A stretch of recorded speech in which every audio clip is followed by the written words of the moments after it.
ఈ దినము చదవబడినటువంటి వాక్య భాగము విలాపవాక్యాల్లో 3వ అధ్యాయం నుంచి ఆ యొక్క చదవబడినటువంటి భాగము కొన్ని మాటలను ఈ దినాన్న ధ్యానిద్దాం. మనమందరము కూడా ఆపదలలో నుంచే వచ్చిన వాళ్ళం. ప్రతి కుటుంబము కానీ ప్రతి వ్యక్తి కానీ ఏదో ఒక ఇబ్బందులలో నుంచి ఆ యొక్క జీవితం అనేటటువంటి సముద్రంలో ఈదుకుంటూ ఒడ్డుకు రావాలని, ఆ విధంగా ఒడ్డుకు వచ్చిన తర్వాత ప్రవాహం మళ్ళీ వెనక్కి ఎలా వెళ్ళిపోతుందో కెరటాలు మళ్ళీ జీవితంలో వెనక్కి వెళ్ళిపోవడం, మళ్ళీ ఒడ్డుకు రావడానికి ప్రయత్నం చేయడం, ఇది ప్రతి ఒక్కరి జీవితంలో చవి చూసేటటువంటి అనుభవం. కొందరికి చేదు అనుభవాలు ఉంటాయి, కొందరికి మంచి అనుభవాలు ఉంటాయి, మరికొందరికి 2 అనుభవాలు కూడా ఉంటాయి.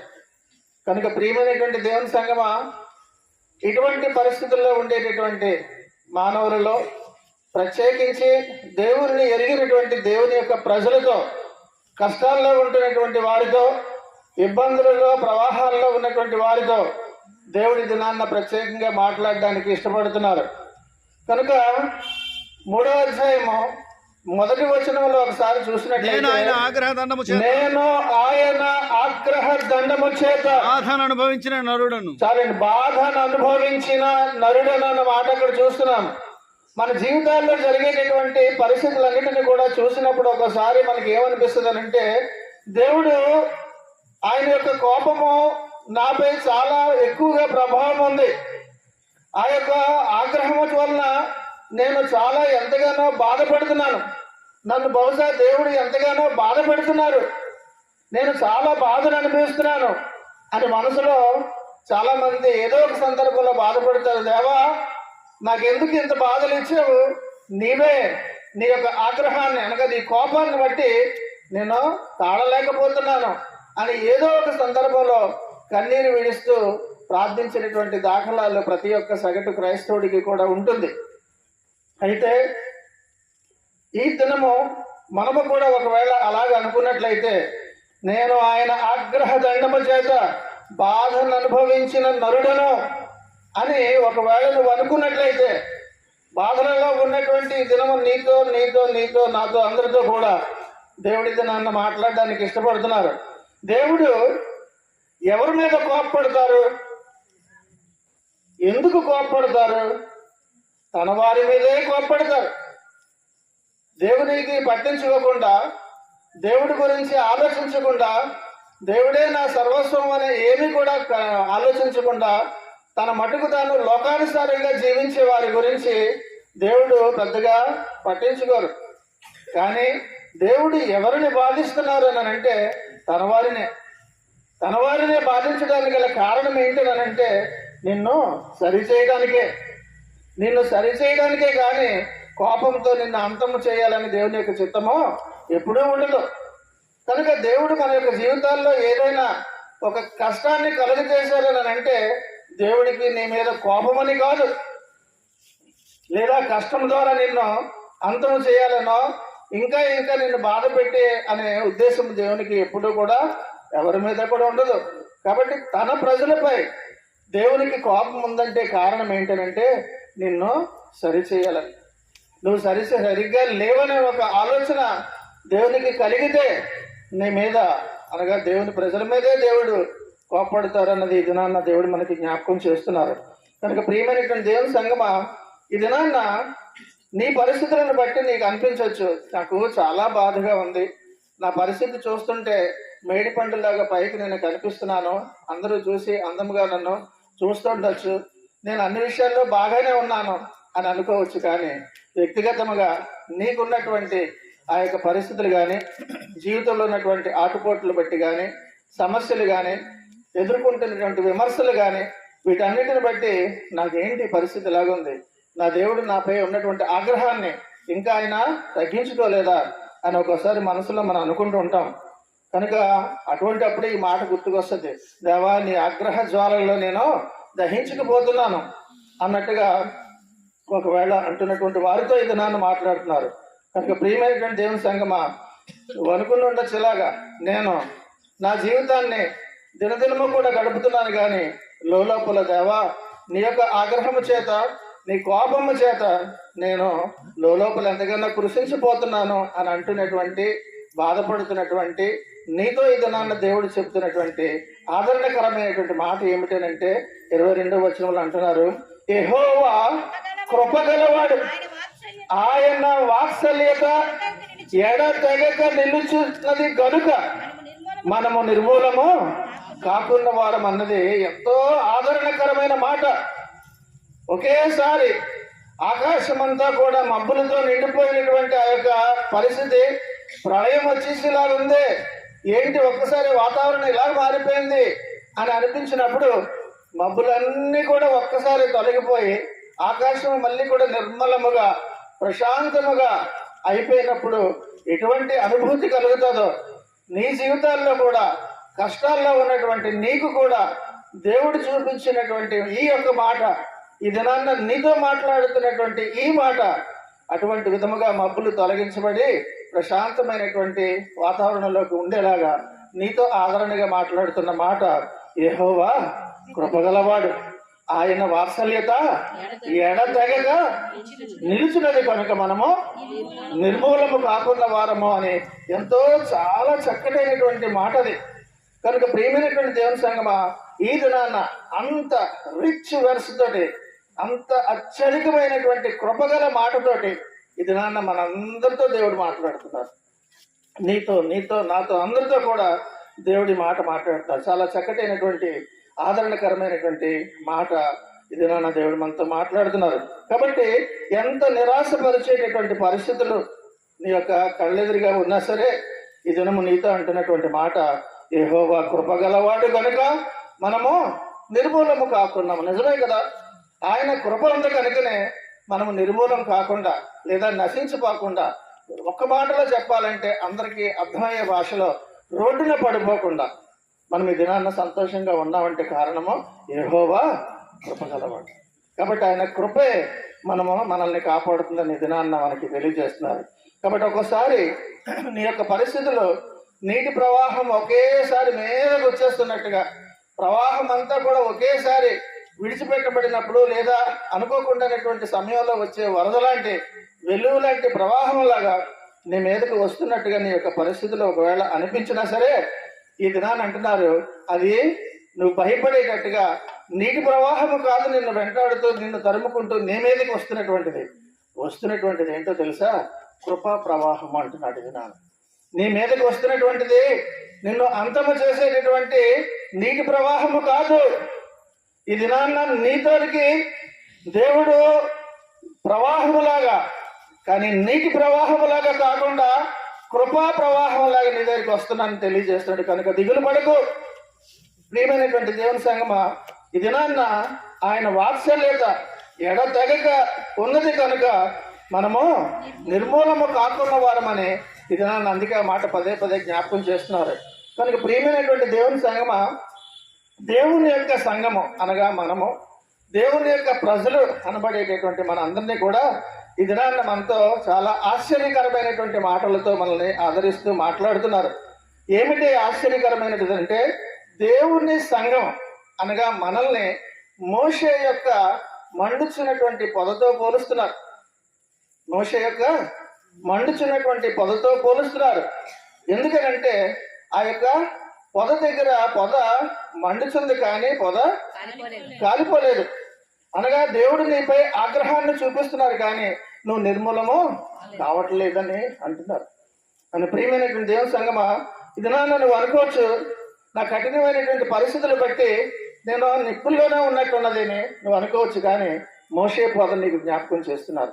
ఆ పొద మండిపోతూ కాలిపోతున్నట్టు దహించిపోతున్నట్టు ఉంది కానీ అది కాలిపోలేదన్న విషయాన్ని ఎలాగైతే మనం వాక్యానుసారముగా మనం అందరం చూసామో ఈ దినాన్న నీతో కూడా అదే మాట మాట్లాడుతున్నారు.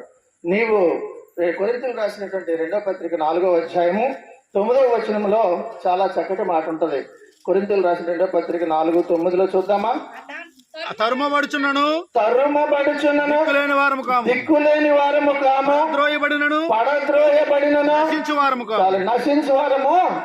ఈ దినాన్ని అంటున్నారు, నువ్వు దిక్కులేని వాడు అని అనుకుంటున్నావేమో, నేను దిక్కులేనిదని నేను అనుకుంటున్నావేమో, ఒకవేళ నేను పడద్రోయబడ్డాను, నేను కిందకి నేను జారిపోయాను, నేను నశించిపోయినటువంటి పరిస్థితిలో ఉన్నానని అనుకుంటున్నావేమో, కానీ వాక్యం అంటున్నది తరమబడుచుండను, దిక్కులేని వారము కాము, పడద్రోయబడినను నశించి వారము కాదనే దినాన్న దేవుడు మనకి తెలియజేస్తున్నారు. కనుక నీతో అందుకని ఈ మాట అంటున్నారు, నువ్వు పడిపోయిన అనుకుంటున్నావేమో, నువ్వు పడద్రోయబడలేదు, నువ్వేమో తరం పడుచున్నాడు అనుకుంటున్నావేమో, కానీ నీకే అపాయం కూడా నేను రానివ్వను.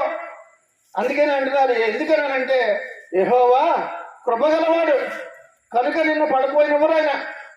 ఆయన వాత్సల్యత ఎడతెగక ఉంటుంది కనుకనే మనము నిర్మూలం అవటం లేదు, అనగా నశించిపోవట్లేదని దేవుడు మనకి తెలియజేస్తున్నారు. దేవుని యొక్క కృప ఎటువంటిది అని మనకి కంపేర్ చేస్తున్నాడు అని అంటే, ఎన్నటికీ తరగనటువంటి ఫౌంటైన్ లాంటిది, ఎన్నటికీ కూడా జల ఆగిపోయినటువంటి కృప ఫౌంటైన్ లాంటిది. God is inexhaustible fountain of mercy, the father of mercies. కనుక ప్రియమైనటువంటి దేవుని సంగమా, కృప అనగా ఒక నీరు రావడానికి, ఒక జల నుంచి ఎలాగైతే నీరు వస్తుందో కృపకి కూడా ఆధారభూతుడు ఆయనే. ఆయన నుంచే కృపా ప్రవాహం వస్తుంది. అందుకే ఉందాక నీ ఎదురుగా వస్తున్నటువంటిది నీటి ప్రవాహము కాదు, కృపా ప్రవాహం అని అంటున్నాడు ఇది నాకు. కనుక ప్రియమైనటువంటి దేవుని సంగమా, ఇది నాన్నని నీ యొక్క ప్రవర్తన, నీ ఆలోచన, నీ జీవితము ఎలా ఉన్నా సరే నువ్వు ఎందుకు ఆయన ఆగ్రహానికి ఆహుతి అయిపోలేదో తెలుసా? ఇది నాన్న, ఆ మండుచున్న పొదను నువ్వు చూస్తే నీకు అర్థమయ్యే ఉంటుంది. ఆ మండుచున్న పొదను చూసినప్పుడు ఒకసారి నిర్గమకాండం 3వ అధ్యాయంలో చూద్దామా, 2వ వచనం బి భాగము చూద్దాం. నిర్గమ 3:2 మధ్య భాగంలో చూస్తే, అగ్ని వలన అక్కడి నుంచి చదవండి. అగ్ని వలన ఆ పొద మండుచుండెను గాని పొద కాలిపోలేదు. ఆ వాక్యం అందుకే మరోసారి చూపిస్తున్నాను. అనగా నీవు కూడా కాలిపోలేదు. ఆయన ఆగ్రహ జ్వాల నీ మీదకి వచ్చినా సరే ఆ పొద ఎలాగైతే కాలిపోలేదో నీవు కూడా నశించిపోలేదు. అదే కదా కృప అంటే. దానికి కారణం ఏంటంటే ఆ కృపా ప్రవాహం నీ వైపు వచ్చింది కనుక, వస్తుంది కనుక, నిత్యము కూడా నీటి జలలాగా ఉంటుంది కనుక నీ దినాన్న దేవుడు మనతో జ్ఞాపకం చేస్తున్నారు. కనుక ప్రియమైనటువంటి దేవుని సంగమా, నీ చుట్టూ ఉన్నవారు దేవుడిని తెలుసుకోనటువంటి వారు నశించిపోతూ ఉండొచ్చుగాక, కానీ నీవు నిత్యము ప్రార్థిస్తున్నటువంటి నీవు, వాక్యానుసారముగా జీవిస్తున్నటువంటి నీవు, వాక్యానికి ప్రతిదినము ఎంతో ఆసక్తిగా వస్తున్నటువంటి నీవు నశించిపోతానని ఎలా నువ్వు అనుకుంటున్నావు? దేవుని మీద ఉన్నటువంటి నమ్మకం నీది అంతేనా? అందుకే దినాన్ని నీతో చెబుతున్నారు, నీ వైపుగా ప్రవాహం వస్తుంది, కానీ అది కృప ప్రవాహం. దేవుని ఎరుగని వారి వైపుకు అదే ప్రవాహం వస్తుంది, కానీ నీటి ప్రవాహం అది. కనుక నీ మీదకి ఎటువంటివి వచ్చినా సరే నువ్వు నిర్మూలము కావు. కారణం నువ్వు ప్రార్థిస్తున్నావు కదా, ప్రతిదినము నాతో మాట్లాడుతున్నావు కదా అనే దినాన్న దేవుడు నీతో తెలియజేస్తున్నారు. ప్రియమైనటువంటి దేవుని సంగమా, సమాధులలో ఉన్నటువంటి పరిస్థితుల్లో ఉన్నటువంటి మనలను ఆయన జీవం పోసి పైకి లేవనెత్తారనే విషయాన్ని జ్ఞాపకం చేసుకో. ఎంతకంటే భయంకరమైనటువంటి పరిస్థితులు ఇక చావే గది అని మరణపు అంచుల వరకు కూడా వెళ్ళిపోయిన తర్వాత సమాధిలో నుంచి బయటికి తీసుకొచ్చినట్టుగా నిన్ను తీసుకొచ్చిన దాఖలాలు ఒకసారి గుర్తు తెచ్చుకుంటే ఆయన కృప ఎంత గొప్పదో, ఆయన ఆగ్రహానికి నువ్వు ఎలా కాలిపోకుండా కృప ద్వారా రక్షించబడ్డావో ఇది నాన్న దేవుడు నీతో మాట్లాడుతున్నారు. ప్రియమైనటువంటి దేవుని యొక్క సంగమా, కనుక అలాగా మనము నిర్మూలము కాకుండా పాపాలను బట్టి కేవలము ఆయన ఆగ్రహము చూపితే ఎప్పుడో నశించిపోయేవాళ్ళం. మనకున్నటువంటి పాపాలను బట్టి మాత్రమే ఆలోచిస్తే ఆయన యొక్క ఆగ్రహానికి ఎప్పుడో నశించిపోవాలి. కానీ దినాన్న ఎంత ఘోరమైనటువంటి పాపము చేసినా ఆయన పాదాలు పట్టుకున్న వెంటనే ఆయన ఆగ్రహం అంతా కూడా కరుణ కింద మారిపోయింది కనుక నువ్వు నశించిపోలేదు, నేను నశించిపోలేదు. కనుక ప్రియమైనటువంటి దేవుని సంగమా, ఇది నేను చాలా బాగున్నాను, నా అంతటి నేను మారిపోయాను, నా చెడంతా కూడా నేను అంతా వదిలిపెట్టేసాను కనుకనే ఇది నేను దిల్కర్ రాజాగా ఉన్నాను అని నువ్వు అనుకుంటే పొరపాటు. నువ్వు బాగున్నావు అంటే అన్నీ నువ్వు మానగలిగేవు అంటే నిన్ను ఆయన కరుణించాడు కనుకనే. పశ్చాత్తాపడినప్పుడు ఆయన కృప నీకు చూపించాడు కనుకనే ఈ దినాన్న నీకు మళ్ళీ ఒక నూతన జీవితాన్ని, నూతన జీవాన్ని కూడా ఇచ్చారనే విషయాన్ని గమనించాలి. ఇచ్చినటువంటి దానిని మాత్రము జాగ్రత్తగా నువ్వు కాపాడుకునే బాధ్యత నీది. ఏ బాధల నుంచి అయితే నేను ఈ యొక్క ఒడ్డుకి ఈనాడు ఇటువంటి జీవితానికి వచ్చానో అని గ్రహించితే దేవుడు ఇచ్చినటువంటి ఆ జీవితాన్ని అమూల్యంగా చూసుకుంటావు. తిరిగి మళ్ళీ చెత్త కుప్పల వైపు వెళ్ళవు. కనుక ప్రియమైనటువంటి దేవుని సంగమా, ఇది నాన్న ఆయన ఆగ్రహం చూపించారు, కానీ పొద ఎలాగైతే కాలిపోకుండా ఉన్నదో నీవు నేను కూడా నశించిపోకుండా మనము అలాగున్నాం. కారణం ఏంటంటే ఆయన వాత్సల్యత ఎడతెగక ఉంది. ఎడతెగక ఉన్నదని అంటే ఇక దానికి హద్దులు లేవని అర్థం కదండి. ఆ మాటలోనే మనకి ఎడతెగక ఉన్నదన్న మాట చాలా గంభీరమైన మాట. మానవులు ఎవరు కూడా మాట్లాడవచ్చు, ఎడతెగక ప్రేమిస్తున్నాను అనేయచ్చు, కానీ చిన్న సమస్య వచ్చేసరికి వెంటనే నువ్వెవరో నాకు తెలియదు అనేటటువంటిది మానవ స్వభావం. కానీ దేవుడు అంటున్నారు, నేను నీకు తోడుగా ఉంటున్నాను, నేను నీకు తోడుగా ఉంటున్నాను, ఎడతెగక నా యొక్క వాత్సల్యాన్ని నీకు చూపిస్తాను అని ధనాన మనందరితో కూడా దేవుడు మాట్లాడుతున్నారు. ప్రియమైనటువంటి దేవుని సంగమం కనుక ఆయన కృప ప్రవాహంతో పోల్చాడు. కేవలము ఉట్టి ప్రవాహమనే కాదు, ఒక నీటి జల ఒక దగ్గర నుంచి అలాగ వస్తున్నప్పుడు ప్రతిరోజు అనగా అందులో నుంచి నేలలో నుంచి పుట్టేటటువంటి జల ఎంతో తీయగా ఫ్రెష్గా ఉంటుంది. ఆ యొక్క జల ఎలాగుంటుంది అన్నమాట, ఎప్పటికీ కూడా ప్రవాహము ఆగిపోదు. అది నిత్యము కూడా ఓట ఎలాగైతే వస్తుంటుందో, ఆ యొక్క జల ఎలాగైతే వస్తుంటుందో ఆయన యొక్క ప్రేమ కూడా నీ మీద ప్రతిదినము నూతనముగా వస్తుందన్నమాట. దాంతో అందుకనే పోలిస్తూ చెప్తున్నాడు. కాబట్టి నీటి ఓట ఎలాగైతే ఎప్పటికప్పుడు స్వచ్ఛమైనటువంటి నీరు ఎలాగైతే వస్తుందో నీ మీద ఎప్పటికప్పుడు వాత్సల్యము కూడా అలా చూపిస్తున్నాను అని ఇది నాన్న దేవుడు మన అందరితో మాట్లాడుతున్నారు. ప్రతిదినము కూడా ఏదో ఒకసారి చూపించి మళ్ళీ ఆయన పనిని చూసుకునేటటువంటి తత్వం కాదు ప్రభు అయినటువంటి యేసుక్రీస్తు. 23వ వచనంలో అందుకే అంటాడు, అనుదినము నూతనముగా ఆయనకు వాత్సల్యత పుట్టుచున్నది. చాలండి. కాబట్టి ప్రతిదినము కూడా నూతనముగా వాత్సల్యత పుడుతుందని అంటున్నాడు. చాలాసార్లు ఈ యొక్క ఉదాహరణ కూడా చెప్తాం. చంటి పిల్లలు ఉన్నప్పుడు ఉన్న ఇళ్లలో వారికి ఆ అనుభవం ఖచ్చితంగా ఉంటుంది. చంటి పిల్లలు చూసినప్పుడు ఆయన్ని ఉదయం నుంచి మధ్యాహ్నం 12 గంటల వరకు ఎత్తుకున్నాను కదా అని ఆ తల్లికి కానీ ఆ అమ్మమ్మకి కానీ ఎవరికి కూడా విసుగురాదు. పడుకున్న తర్వాత ఒక గంట గ్యాప్ ఇచ్చిన తర్వాత మళ్ళీ వచ్చాక అది లేచిన వెంటనే లేచిపోయాడని మళ్ళీ ఎత్తుకున్నప్పుడు మళ్ళీ మొట్టమొదటి ఉదయాన్నే ఎంత ప్రేమ చూపించావో అంతే ప్రేమతో మళ్ళీ ముద్దాడేస్తుంటాం. అనగా నీకు మళ్ళీ నూతనముగా మళ్ళీ ప్రేమ పడుతుంది. అలాగే తెల్లవారేసరికి రాత్రంతా కూడా ఆ నిద్రపోవడంలో నాకు దూరంగా ఉన్నాడే అని అనిపించి ఉదయం మెలకు వచ్చి లేచిన వెంటనే మళ్ళీ గుండెలకు హత్తుకున్నప్పుడు మళ్ళీ ఎంతో చక్కగా ముద్దులు పెట్టేసుకుంటాం. అనగా దినము కూడా నీకు ఆ చంటి బిడ్డపై నూతనంగా మళ్ళీ ఎలాగైతే వాత్సల్యము పడుతుందో, ప్రేమ పడుతుందో అంతకంటే ఎక్కువగానే దేవునికి నీపై నాపై ప్రేమ దినదినము ఉంటుంది. అందుకనే అనుదినము నూతనముగా ఆయనకు వాత్సల్యత పుట్టుచున్నది అంటాడు. కనుక ఆయనకి అనుదినము కూడా నీ గురించి కొత్తగా ఇవాళ నేను చూశాను, ఇవాళే మనకి పరిచయం అయింది, ఇవాళే మన ఇద్దరం కూడా కలుసుకున్నాం అని అంత ప్రేమను ఎలాగైతే మొట్టమొదటిసారి చూపిస్తామో ప్రతిసారి కూడా అనుదినము కూడా అంతే వాత్సల్యత చూపించడమే మన దేవుని యొక్క గొప్పతనము. అదే దినాన్ని మనకి తెలియజేస్తున్నారు ప్రియమైనటువంటి దేవుని యొక్క సంగమం. అంతేకాకుండా అందులో ఇంకొక చక్కటైనటువంటి మాట ఏంటంటే ఆ వాత్సల్యతోటి అనుదినము నీ దగ్గరికి వస్తున్నటువంటి ఆయన చెప్పే మాట, ఆయన గురించి ఉన్నటువంటి ఇంకొక చక్కటి మాట ఏంటంటే నీవు ఎంతైనా, ఎంత బ్యూటిఫుల్ వర్డ్ అది, నీవు ఎంతైనా నమ్మదగిన వాడు. కాబట్టి నీకు ఎప్పుడైనా సరే అపాయం వచ్చినప్పుడు, ఇబ్బందులలో ఉన్నప్పుడు, కష్టాల్లో ఉన్నప్పుడు, దేవా నేను ఎవరిని మనుషులను నమ్ముకోలేదు కానీ నీ మీద ఆధారపడ్డాను, నీవు ఎటువంటి పరిస్థితుల్లో నుంచి అయినా సరే కాపాడేటటువంటి గొప్ప శక్తి కలిగినటువంటి దేవుడు, మరియు కృపగల దేవుడవు అని అనుకుంటూ ఈ మాట ఎంతైనా నీవు నమ్మదగిన వాడు అన్న మాట గుర్తుంచుకొని ఆ మాట మనం మనసులో అనుకునేసరికి మనకు ఒక్కసారి ధైర్యం వస్తుంది. అంత ధైర్యం ఇవ్వగలిగినటువంటి గొప్ప మాటే ఈ యొక్క మాట, నీవు ఎంతైనా నమ్మదగిన వాడవు అని అంటున్నాడు. కనుక ప్రియమైనటువంటి దేవుని సంగమా, ఇది నా నీ జీవిత కష్టాలు ఎంత కఠినంగా ఉండొచ్చు, ఎంత భయంకరంగా ఉన్నా సరే, ఈ దినాన్న దేవుని గురించి మాత్రం నీతో అంటున్నారు, ఆయన గురించి ఎప్పుడు మనసులో నువ్వు కష్టం పెట్టుకోకు. ఆయన గురించి నువ్వు ఎప్పుడు కూడా మనసులో కనీసము తృణీకరించుకో.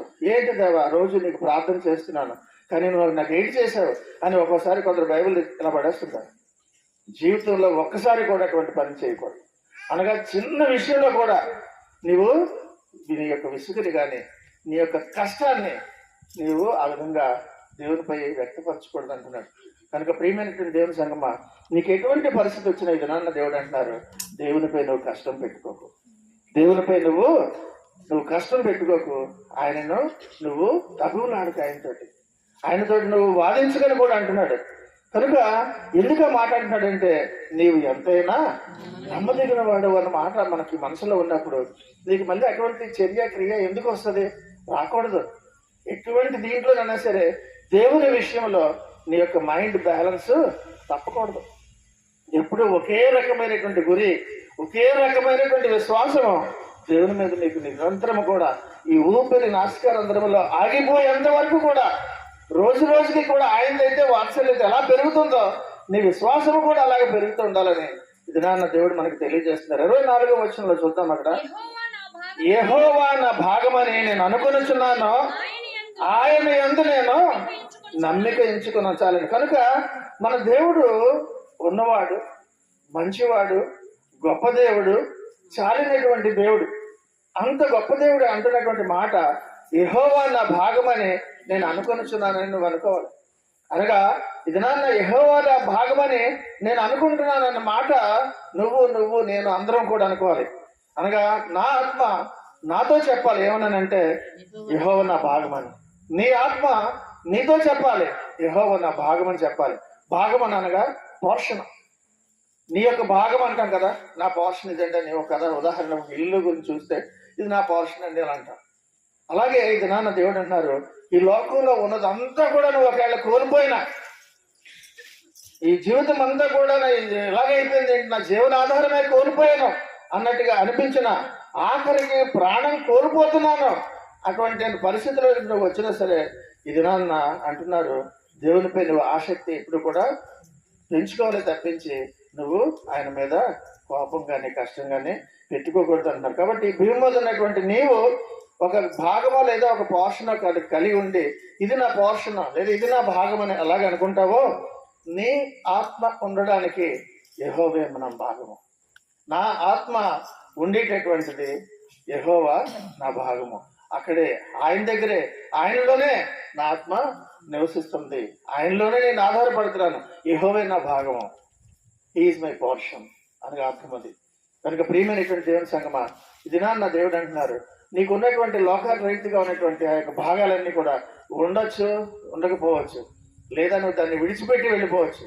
కానీ నీ ఆత్మ నా భాగం అని చెప్పుకునేటువంటి దేవునిలో ఉన్నప్పుడు ఎన్నటికీ కూడా నీవు ఆ పోర్షన్ని పోగొట్టుకో. నిత్యం ఎక్కడున్నప్పుడు ఆయన దగ్గరికి వెళ్ళినప్పుడు కూడా నువ్వు యెహోవే నా భాగం, యెహోవయే నా భాగం. దేనికి? నీ ఆత్మకి, నా ఆత్మకి.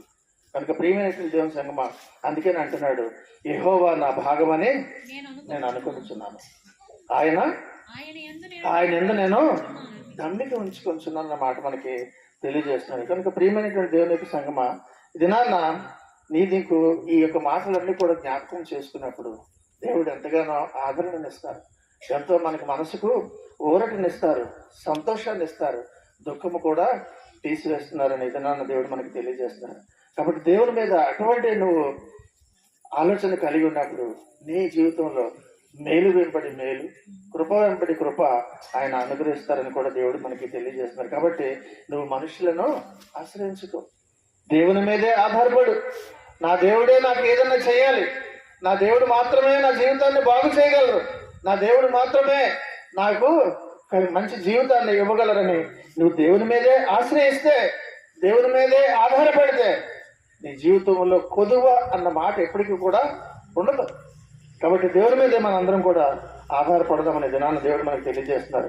అలాగే ఎవరైతే దేవుని యందు ఆధారపడి యేసుక్రీస్తును ఆశ్రయిస్తారో వారందరితో కూడా అంటున్నటువంటి చాలా చక్కటైనటువంటి మాట 25వ వచనంలో ఒకసారి చూద్దామా. తన్ను ఆశ్రయించు వారి ఎడల యెహోవా దయాళుడు, తన్ను వెదకు వారి ఎడల ఆయన దయచూపువాడు. చాలండి. కనుక ఇది నాన్న తన్ను ఆశ్రయించు వారి ఎడల యెహోవా దయాళుడు. నువ్వు దేవుని ఆశ్రయించడమే తడు, ఆయన దయాళుడు. వెంటనే నిన్ను ఆయన కృపచేత నిన్ను ఆవరింపజేస్తారని కూడా ఇది నాన్న దేవుడు మనకి తెలియజేస్తున్నారు. ఎవరైతే నా దేవుడు ఎక్కడున్నారు, అయ్యో నాకు ఈ కష్టం వచ్చిందే అని గబగబా తలుపులు మూసుకొని నువ్వు మోకాళ్ళ మీద ప్రార్థించి, దేవా నువ్వు ఎక్కడున్నావు, నాకు ఒక కష్టం వచ్చింది అని నువ్వు కానీ ప్రార్థిస్తే ఆయన వెంటనే దయచూపువాడు అంటున్నాడు. కాబట్టి దినాన్న దేవుడు మనతో అంటున్నటువంటి ఆశ్చర్యకరమైనటువంటి ఆదరణకరమైనటువంటి మాట, తన్ను ఆశ్రయించి వారి ఎడల యెహోవా దయాళుడు అంటున్నాడు. కనుక ఈ దినాన్న మనందరికీ కూడా చక్కటి మాట దేవుడు ఆయన ఎవరైతే నువ్వు ఆశ్రయిస్తున్నావా మనందరం కూడా ఆయన ఆశ్రయిస్తున్నామా, మనందరితో కూడా అంత చక్కటి మాట ఆయన అంటున్నాడు. ఆయన ఆశ్రయిస్తున్నాడు వారి అందరి పట్ల ఆయన దయాళుడు. తన్ను వెతుకు వారి అందరి ఎడల ఆయన దయచూపాడు. నువ్వు వద్దు నాకు అని ఎవరితో కూడా అందరూ నువ్వు వెతుకు. ఎవరు వెతికినా చిన్న కుర్రవాడు మొదలుకొని ఈ రేపుకో మాపుడుకో నేను సరిపోతానన్నటువంటి వాళ్ళు కూడా దేవుడిని వెతికితే వారి పట్ల ఆయన దయచూపేటటువంటి దేవుడు. కనుక ప్రియమైనటువంటి దేవుని సంగమా, అంతటి గొప్ప దయ కలిగినటువంటి నీవు దేని విషయంలో నువ్వు అధైర్యపడుతున్నావు? నీ జీవితం విషయంలోనా, నీ చదువు విషయంలోనా, నీ కుమారుడి గురించా, నీ కుమార్తె గురించా, దేని గురించి కూడా నువ్వు అధైర్యపడకు అని ఇది నాన్న దేవుడు మనందరితో కూడా మాట్లాడుతున్నారు. కనుక నువ్వు అడగడమే తరువాయి. నువ్వు దేవుడిని అడిగితే నీకు ఏ కష్టమైనా సరే నువ్వు అడిగిన వెంటనే ఆయన అంటున్నారు, నేను నీకు సహాయం చేస్తానంటున్నారు. కీర్తనలు 145లో చాలా చక్కటి మాట ఉంటుంది. 145:9 ఒక మాట చూద్దామా. యెహోవా అని ఉంటుంది అక్కడ. చూడండి, కొందరికి అనలేదు కదా. యెహోవా అందరికీ ఉపకారి, ఆయన కనికరములు ఆయన సమస్త కార్యముల మీద ఉన్నవి. చాలండి. అందులో మొట్టమొదటి మాట ఎంత చక్కటి మాట అది. యెహోవా అందరికీ ఉపకారమే చేసేవాడు కానీ హాని చేసేటటువంటి దేవుడు కాదు. నువ్వు అనుకుంటున్నావేమో నాకు హాని చేస్తున్నారు, ఆయన ఆగ్రహ జ్వాలకి నేను ఆహుతి అయిపోతున్నాను అనుకుంటున్నావేమో కానీ మండుతున్న పొద గుర్తుంచుకో. మండుతుంది కానీ అది పొద కారిపోలేదు. నువ్వు అనుకుంటున్నావు నేను దహించిపోతున్నానని, కానీ ఆయన కృపచేత నువ్వు నాశనం అవ్వకుండా ఒక ప్రక్కన మరొక విధంగా నిన్ను కాపులా కాస్తున్నారు, అగ్ని రథములతో కాపు కాసినట్టుగా. కనుక ప్రియమైనటువంటి దేవుని సంగమా, ఇది నా యెహోవా అందరికీ ఉపకారాన్ని చాలా చక్కటి మాటలు మాట్లాడుతున్నారు. ఈ సమస్యలు బాధలు ఇంకా కొనసాగుతున్నప్పుడు నువ్వు అనిపించవచ్చు, నాకు విడుదల ఇంకా రాలేదేంటి, నాకు విడుదల వాయిదా పడినట్టు అనిపిస్తుంది ఏంటి అని నీకు అనిపించవచ్చు. కానీ తగిన సమయంలో ఆయన నిన్ను దర్శించబోతున్నానని ఇది నా దేవుడు నీతో చెప్తున్నారు. కాబట్టి నీ విశ్వాసంతో కనిపెడుతూ ఉంటే, ప్రార్థన చేస్తూ ఉంటే నీ ఆత్మ దేవునిని ఖచ్చితంగా కనుగొంటుంది. కాబట్టి నువ్వు విశ్వాసంతో నువ్వు ప్రార్థనలో ఉంటే నీ ఆత్మ అంతా కూడా అలాగ దేవుడిని కనుక్కుంటుంది. దేవుడు ఎక్కడున్నారు, ఆయన సన్నిధిని నువ్వు అనిపించేటువంటి భాగ్యము నీకు దయచేస్తారని కూడా తెలియజేస్తున్నారు. 26వ వచనంలో మరొక మాట చూద్దామా. నరులు ఆశ కలిగి యెహోవా అనుగ్రహించు రక్షణ కొరకు ఓపికతో కనిపెట్టుట. కాబట్టి ఇక్కడ మరొక మాట చెప్తున్నారు. మన యొక్క కర్తవ్యం, మన డ్యూటీ ఏంటంటే, మన విధి ఏమై ఉందనంటే యెహోవా తన అనుగ్రహించేటటువంటి రక్షణ గురించి నువ్వు ఓపికతో కనిపెట్టమంటున్నాడు. నీకు కావాల్సింది దినాన్ని ఏంటి? ఓపిక. ఈ జనరేషన్కి లేనటువంటిదే అదే. దానివల్లనే ఇన్ని నష్టాలు కూడా ఈ యొక్క నేటి యువత ఎదుర్కొంటుంది. కనుక ఈ దినాన్ని అంటున్నారు, అందరితో కూడా ఓపికతో ఉండు, రక్షణ కొరకు నువ్వు ఓపికతో కనిపెట్టడం మంచిది అని అంటున్నారు. కాబట్టి నీ అవసరతలన్నీ కూడా ఆలస్యమైన దేవునితో నువ్వు వాదించకుండా, నువ్వు తగువులాడకుండా నువ్వు ఉండు అని కూడా అంటున్నారు, విసుక్కోవద్దని కూడా అంటున్నారు. మళ్ళీ అంటున్నారు ఆయన ఈ దినాన్న నువ్వేమనుకోవాలంటే తండ్రి పరలోక ప్రార్థనలో మనం అంటాం నీ చిత్తమే జరుగుతుంది అని ఆ మాట చెప్పేసి ముగించుకొని ఇంటికి వెళ్ళిపోవడం కాదు, కానీ నీ జీవిత విషయాల్లో నీ అవసరత విషయాల్లో నువ్వు దేవునికి ప్రార్థించి ఆయనకి అన్ని కూడా అప్పగించి తండ్రి నీ చిత్తమే జరుగునుగాక, నీ చిత్తమే జరుగునుగాక అని ఎప్పుడైతే నువ్వు దేవునికి అప్పగించేసి నువ్వు ప్రార్థనలో కనిపెడుతూ ఉంటావో ఓపికతో కనిపెట్టామని ఇది నాన్న మరొక మాట మనకి సూటిగా చెప్తున్నారు. కనుక ప్రియమైనటువంటి దేవుని సంగమా, నువ్వు అలాగ భరిస్తే ఓపికతో నీకు వచ్చినటువంటి కష్టాలని ఇబ్బందుల్ని సమస్తాన్ని కూడా భరిస్తే చివరకు నీకు జరిగితే మేలే జరుగుతుంది అంటున్నాడు. కాబట్టి ఓపికతో ఉన్నటువంటి వారు ఇది నాన్న వారికి అందరికీ చెప్తున్నాడు, నువ్వు ఓపికతో ఉండు, నీకు మేలు జరుగుతుంది, నీకు చివరకు మేలే జరుగుతుంది అనేది నాన్న దేవుడు మనకు అంటున్నాడు. కాబట్టి యెహోవా ఇచ్చు రక్షణ కొరకు ఎదురు చూచుట మంచిదే అని అంటున్నాడు ఆయన. కాబట్టి అదే సమయంలో మనకి ఆ యొక్క శ్రమలు బాధలు అనేటటువంటి కాడి క్రింద శ్రమలు బాధల్ని ఇది నాన్న కాడితో పోలుస్తున్నాడు. అనగా అర్థం ఏంటి? 27లో ఏమంటున్నాడండి? యవన కాలమున కాడి మోయిట నరునికి మేలు, అతడి మీద దానిని మోపిన వాడు నీ మీద కాడి ఆయనే మోపారు. యవన కాలంలో కాడి మోయిట నరునికి మేలు అంటున్నారు. అలాగా అతని మీద దానిని మోపిన వాడు చాలా మంది బంధకాల్లోకి వెళ్ళిపోతున్నప్పుడు అందులో ఉన్నటువంటి భారం గురించి ఎంతగానో బాధపడిపోతూ ఉంటారు. అయితే నువ్వు ప్రార్థనలో ఉండి కానీ భరిస్తున్నట్లయితే ఆయన అంటున్నారు ఆ కాడి నీకు సులువు చేస్తానంటున్నారు. కాబట్టి ఈ దినాన్న దేవుని యొక్క శాసనాలు ఏవైతే ఉన్నావో, దేవుని యొక్క మాటలు పాటించవలసినటువంటి విధి విధానాలు ఏవైతే ఉంటాయో అవన్నిటినీ కూడా యవన కాలం నుంచి నీకు కష్టముగా ఉన్న కాడిలాగా ఎప్పుడైతే నువ్వు యవన కాలంలో మోస్తావో కొంతకాలానికి ఆ శాసనాలన్నీ కూడా నీకు సులువైపోతాయి, ఆ శాసనాలన్నీ కూడా నీకు మేలే చేస్తాయి. కాబట్టి యవన కాలంలో దేవుని యొక్క కట్టడాలు అనేటటువంటి కాడిని నువ్వు మోస్తే, దేవుని యొక్క శాసనాలని నువ్వు శిరస వహిస్తే అర్థం. దేవుని యొక్క విధి విధానాలన్నింటినీ కూడా ఇలాగుండు, ఇలా ప్రార్థించి, ఈ వాక్యానుసారముగా ఉండు, ఇలాగ ఉండు, ఈ విధంగా రక్షణ పొందుకో అని చెప్పినటువంటి ఇవన్నిటిని కూడా నువ్వు తల వంచి కాడిని మోసినట్టుగా, నువ్వు బరువైనా సరే నేను చేస్తానన్నట్టుగా నువ్వు మోసినట్లయితే ఆయన అంటున్నారు నీకు సులువైపోతాయి, నీ కాడిని నేను సులువుగా చేస్తాను అంటున్నాను. మొయ్యిగా కొన్నాళ్ళకి ఏమవుద్ది? అలవాటు అయిపోద్ది. అలాగే శాసనాలు దేవుని యొక్క కట్టడాలు ప్రారంభంలో కష్టంగా ఉంటాయి. బాబు ఎంత కష్టమైతే ఎలాగనే, కానీ పాటించగా మనకు అదే ఇష్టమైపోతుంది. కనుక ప్రియమైనటువంటి దేవుని సంగమా, ఇది నాన్న ఒక్కసారి ఓవర్ నైట్ లో ఎవరు కూడా ఒక స్పిరిచువల్ మ్యాన్ అయిపోలేడు. ఓవర్ నైట్ లో ఒక్క రాత్రిలోనే నేను ఇవాళ నిర్ణయం తీసుకున్నాను, రేపటికి నేను మంచి ఆధ్యాత్మికంగా మారిపోతాను అనుకోవడం అన్నది పొరపాటు.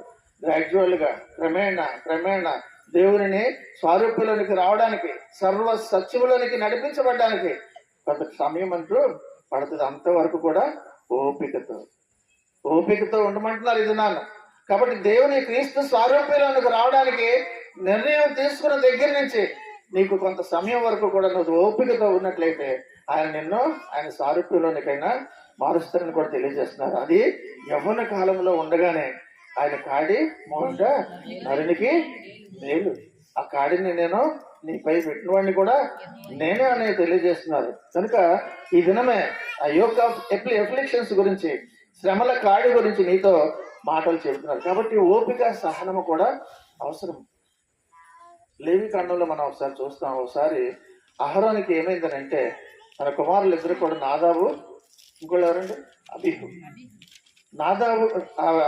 నాదాబు అబీహులు కూడా వాళ్ళ ధూపార్తులను కూడా తీసుకుని వచ్చి వాటిలో నిప్పులుంచి వాటి మీద ధూపద్రవ్యాలన్నీ కూడా వేసి యెహోవా తమకు ఆజ్ఞాపించని వేరొక అగ్నిని ఆయన సన్నిధికి తెచ్చినప్పుడు యెహోవా సన్నిధి నుంచి అగ్ని బయలుదేరి వాళ్ళిద్దరు కూడాను వెంటనే కొడుకులిద్దరు కూడా స్పాట్ లో చనిపోతారు, వారి అప్పగించినటువంటి పని చేసినందుకు.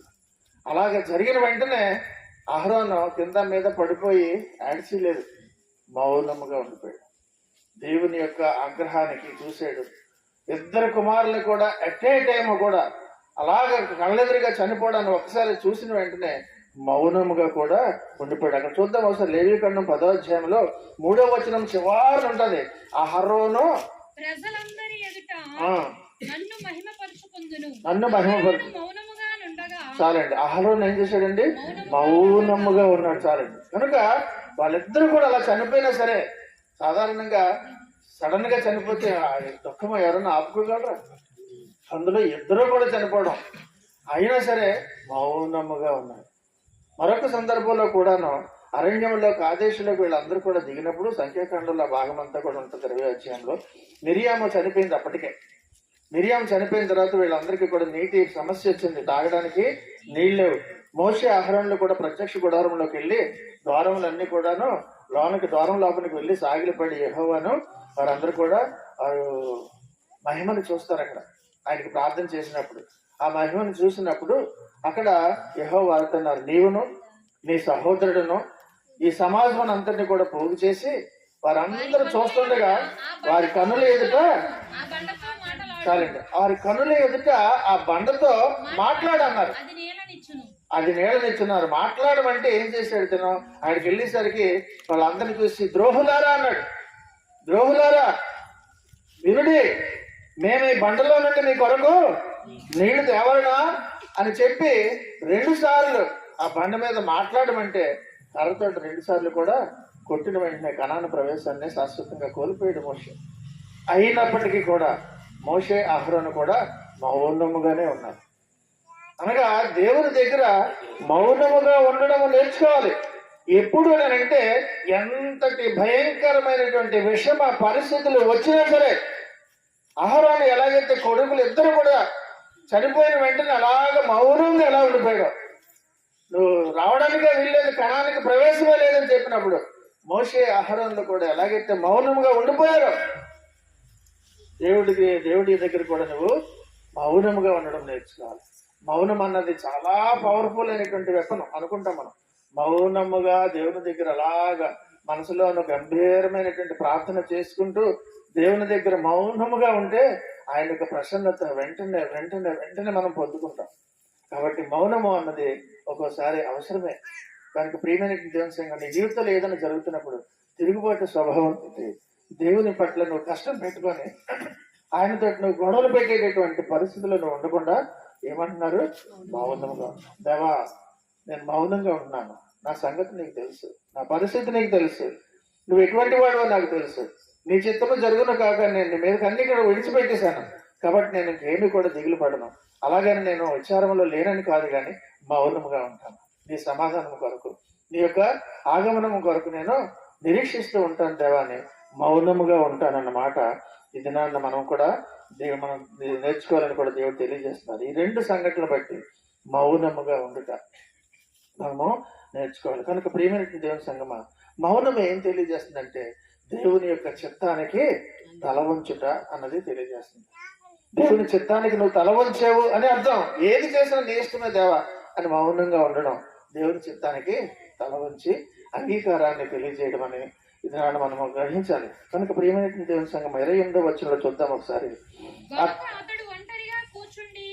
28వ వచనం, అతని మీద దానిని మోపిన వాడు యెహోవాయే గనుక అతడు ఒంటరిగా కూర్చుండి మౌనముగా ఉండవలెనన్న మాట చెప్తున్నాడు. కనుక మనకి దినాన్న దేవుడు చెప్తున్న మాట, నీ మీద మోపబడినటువంటి కష్టాలన్నీ కూడా ఏదైనా సరే అహరోను మోసేలాగా నువ్వు మౌనంగా నువ్వు మోయాలని అంటున్నారు. అదే కాడి మోయటానంటే హెబ్రీయులకు రాసిన పత్రికలో 12వ అధ్యాయంలో ఉందాక మనం చదివాం. 11వ వచనంలో అలా చేస్తే ఏమంటున్నాడు?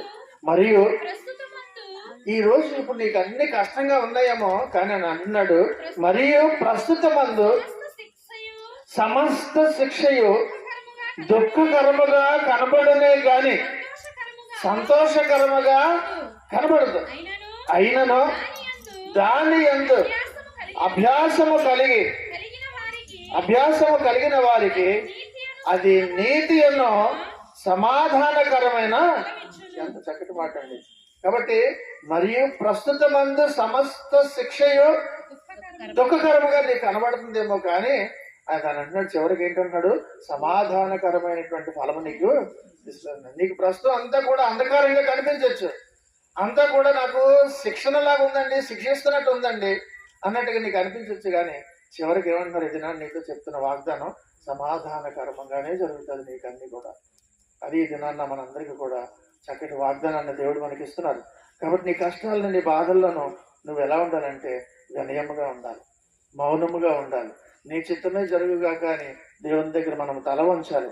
అప్పుడు దేవుడు నిన్ను కరుణిస్తారని దేవుడు తెలియజేస్తారు. కాబట్టి ఒకసారి నీ పాపాలను జ్ఞాపకం చేసుకో, నువ్వు చేసినటువంటి అవిధేయతను జ్ఞాపకం చేసుకొని పశ్చాత్తాపడి దేవుని దగ్గర నువ్వు మౌనముగా ఉండి, దేవా నన్ను కాపాడు, నా అపరాధాలను క్షమించానంటే ఆయన నిన్ను సమాధానకరమైనటువంటి ఫలాన్ని నీకు ఇవ్వడానికి ఆయన సిద్ధంగా ఉన్నారని తెలియజేస్తున్నారు. 33వ వచనం కూడా చాలా చక్కటి మాట ఉంటుంది. హృదయపూర్వకముగా ఆయన నరులకు విచారమునైనను బాధనైనను కలుగజేయడు. కాబట్టి ఆయన ఏది కూడా ప్రాముఖ్యముగా విచారణైనా బాధనైనా హృదయపూర్వకంగా కలగజేయడట. ఒక ట్రీట్మెంట్ ఇవ్వడానికి చేదైనటువంటిది లేదా తప్పనటువంటిది ఇంజెక్షన్ సూది ఎలాగైతే తప్పక పొడవాలి కానీ చివరికి దాని ఉద్దేశము నిన్ను బాగు చేయడానికి అర్థం. కాబట్టి అందుకే అంటున్నాడు ఆయన హృదయపూర్వకముగా ఆయన నరులకు విచారమునైనను బాధనైనను కలగజేయడు. కాబట్టి ఈ దినాన్ని అందరితో కూడా చాలా చక్కటైన మాట. ఆఖరిగా ఇంకొక మాట, చాలా గొప్ప మాట మనకు చెప్తున్నటువంటి మాట ఏంటో 31లో చేసుకొని ముగించుకుందామా. ప్రభువు సర్వకాలము విడనాడు వాడు విడనాడు, ఆయన బాధ పెట్టినను తన కృపా సమృద్ధిని బట్టి. కాబట్టి నేను విడిచిపెట్టేసాడు అనుకుంటున్నావేమో కానీ ప్రభువు సర్వకాలము విడనాడాడు. కాబట్టి ఆయన ఖచ్చితంగా ఆయన తాలూకా ఉద్దేశము ఆలోచన క్లియర్ గా నీతో ఇద్దరు చెప్తున్నారు. నేను వదిలిపెట్టేసానని అనుకుంటున్నామేమో కానీ ప్రభువు సర్వకాలము విడనాడు. ఆ మాట మనకు చాలదా? నిజమే, నా దేవుడు నన్ను విడనాడు అనేసి నాకు మాట ఇచ్చాడు కదా, ఓకే నా పనులు అవ్వలేదు, రేపవుతాయేమో ఎల్లుండవుతాయేమో, ఏ రోజైనా సరే అవ్వడం మాత్రం ఖచ్చితంగా జరుగుతుంది. నా కుమార్తె విషయం కానీ నా కుమారుడి విషయం కానీ నా యొక్క ఏ విషయమైనా సరే ఖచ్చితంగా జరుగుతుంది అన్నమాట. ఆ మాట నీకు తెలియజేస్తూనే ఈ మాట అంటున్నాడు, ప్రభువు సర్వకాలము విడనాడడు, ఆయన బాధ పెట్టినను తన కృపా సమృద్ధిని బట్టి జాలిపడును అంటున్నాడు. కాబట్టి ఆయన కృపా సమృద్ధి ఇందాక చెప్పుకున్నాం, రీతి ప్రవాహం ఎన్నో రకాల ఉదాహరణతోటి ఫౌంటైన్ అంటే ఇలాగా. కనుక ఆయన జాలిపడేటటువంటి గుణమే ఆయనకు ఉన్నది, కోపం పడేటటువంటి వాడు కాదు.